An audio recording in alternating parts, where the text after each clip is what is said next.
Welcome to the Museum of Broadway. Today, Broadway is closely identified with Times Square, but New York's theater district wasn't always located in this neighborhood.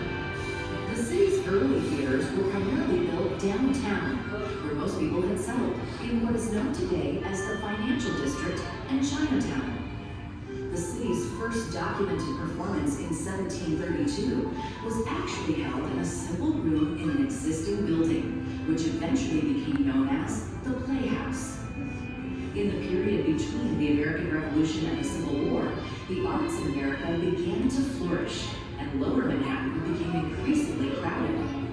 Throughout the final decades of the 1800s, lured by cheaper real estate uptown, the New York theater district slowly began to move north along Broadway, passing through Union Square, Madison Square, and Herald Square, before finally settling down in what is now known as Times Square.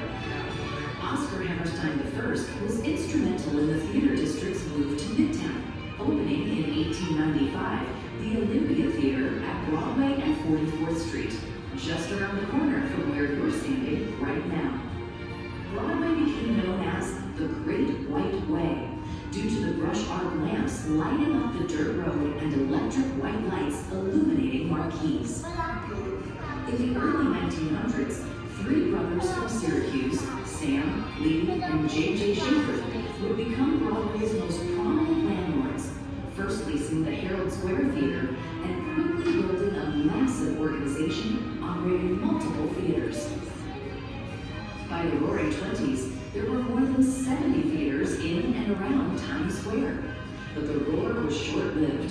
The Great Depression, following the 1929 stock market crash, hit the theater industry hard, and many playhouses converted into movie houses.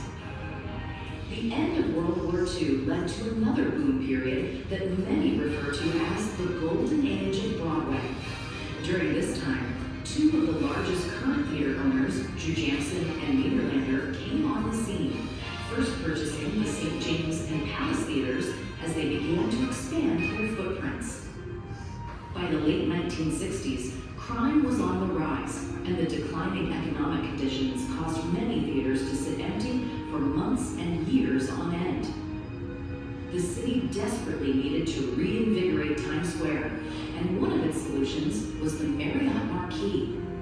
In order to make space for the new hotel, 5 Broadway theaters would have to be destroyed. Protests ensued, but to no avail. After the Great Theater Massacre of 1982, landmark laws were enacted to protect the remaining Broadway houses. In the mid-90s, Disney signed a 99-year lease on the long-neglected New Amsterdam Theater on 42nd Street. The city cleaned up Times Square, and it became vibrant and tourist-friendly once again. Over the last 2 decades, Broadway's theaters have been constantly filled, and there's even a waiting list for incoming shows. In 2020, due to the COVID-19 pandemic, Broadway shut down for its longest period of time to date.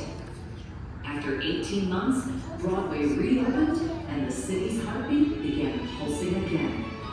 Broadway remains one of the top reasons people come to New York City. Thank you for visiting the Museum of Broadway. We hope you enjoy your time here and that you leave with a new and exciting appreciation for the wonderful